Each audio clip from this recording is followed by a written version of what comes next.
Hello and welcome to the Buy Low, Sell High podcast for week 11. I'm your host, Josh Shepardson, and you can follow me on Twitter where I post as @BChat50. And I'm loving a couple receivers as buy low candidates for this week. The first is Jeremy Maclin of the Kansas City Chiefs.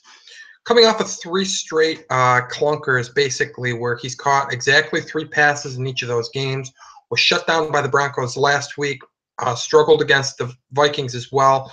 Did salvage his day against the Lions with a touchdown, but still not the type of performance you would hope for against a really bad defense like that.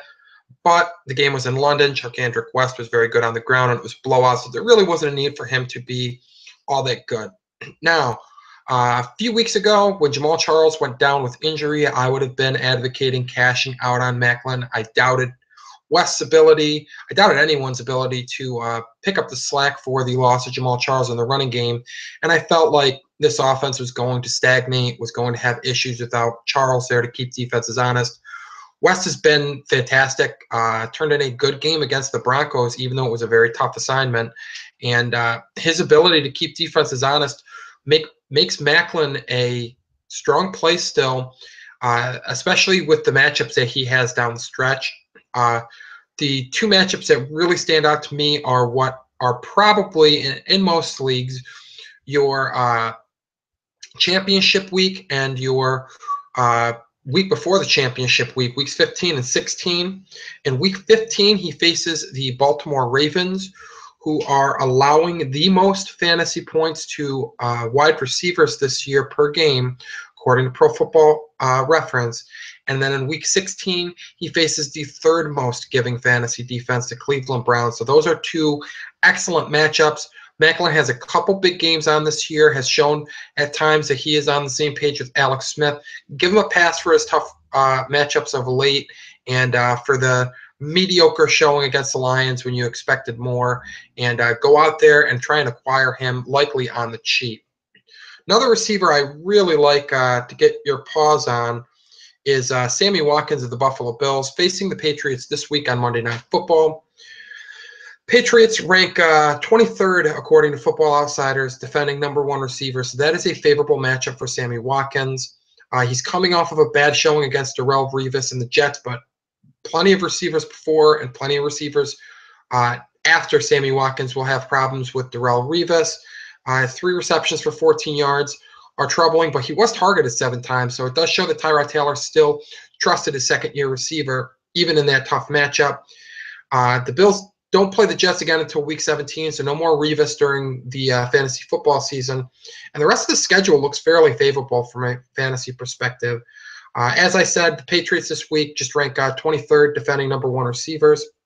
Also has a week 12 showdown with the Chiefs, who have allowed the second most fantasy points to wide receivers per game. The Texans are a tougher showdown from a fantasy scoring perspective. They've allowed just the 10th fewest fantasy points per game, and they are the week 13 opponent, but they only rank 25th defending number one receivers, according to Football Outsiders. So there is some hope that Watkins can get the better of that secondary.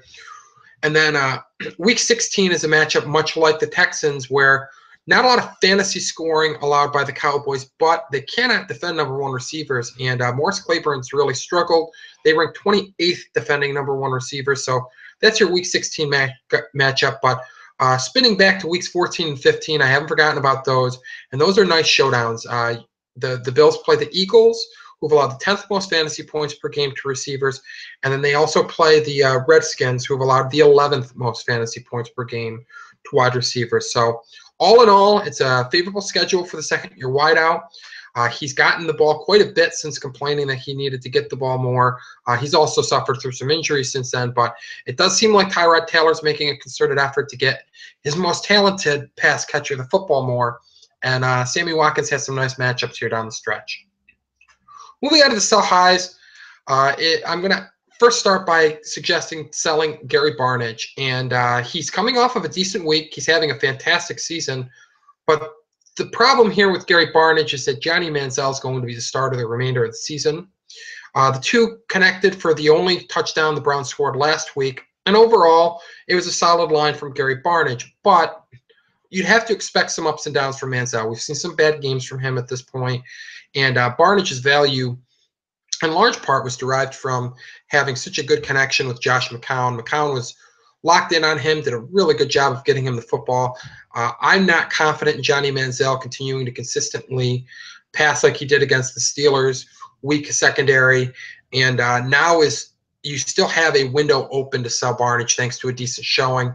But if you wait through this weekend and or through after you've got the bye week this weekend.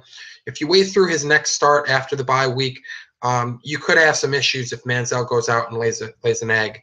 So I would cash out on Barnidge now. It is the bye week, so maybe selling high is overstating Barnidge's value, but this is about the high water mark the rest of the year for moving on from Gary Barnidge, and it could get ugly if Manziel struggles.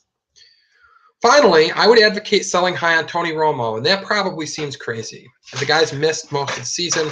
How can he be a sell-high candidate? Well, so all this talk right now about Tony Romo, can he save the Cowboys season? There's an excitement around him, and there's an understanding that he's one of the better fantasy quarterbacks in the league, and I don't dispute that. He's one of my favorite targets every year in drafts because it seems like perception of him being a choke artist or something of that nature continues to seep into where he's getting drafted, and he's underdrafted every year, and he's a great target. This isn't a dig at Tony Romo, but he's going to have some rust to shake off. One of his more favorable matchups the remainder of the way is this week against the Dolphins, and you would expect that he's not going to be in midseason form because he's missed significant time. So he's going to have one of his better matchups and probably be less than 100% of the Tony Romo that we know.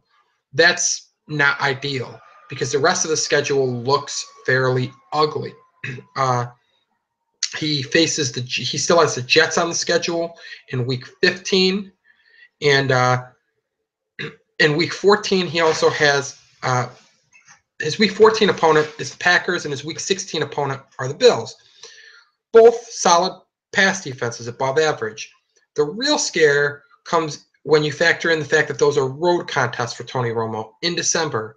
Not sure how familiar you are with Green Bay, Wisconsin, or Buffalo, New York, but they tend to get snowy, they tend to get really cold, and they could really make for some bad passing conditions. I'm not a meteorologist, and a meteorologist couldn't tell you the forecast for that far in advance, but I will say that there's probably a better than average chance of snow in Green Bay, Wisconsin, or Buffalo, New York at that time of year, and that's not what I want to be messing around with slick football, windy, snowy, nasty conditions against above average pass defenses. If for gamers who aren't looking ahead at the schedule, you just see Tony Romo coming back. You see a guy who's typical QB1 most weeks, and you're excited to get him back. If you're a savvy owner, you're shopping him, recognizing the fact that he has some tough matchups. He could have some really crappy conditions to play in, and you shop him because right now there are some teams most likely in your league in need of a quarterback. Andrew Luck's owner could be looking for some help. Peyton Manning's owner may have already found his help, but if not, could be in dire straits right now. If you have Tony Romo on your roster, most likely you yourself have already filled that quarterback void for most of the season. Take advantage of the luxury of having Romo, a guy who you can shop, and sell him as the QB1 that he is, because while he is a QB1, things don't shake out very favorably from a scheduling standpoint, and the return may not be higher than now. Well, there's an excitement around his coming back, and the fact that he and Des Bryant will be working together again, and that offense should get a huge lift from him. So take advantage of the hype and cash out on Tony Romo right now if you can get a QB needy owner to pony up a little something for him. And on that note, that's going to wrap things up. Check out fantasyfootballcafe.com. We've got some active forums. We've got great content in terms of articles and podcasts as well. Basically all the information you need to pummel the competition and continue to win your matchups. And until next week, good luck.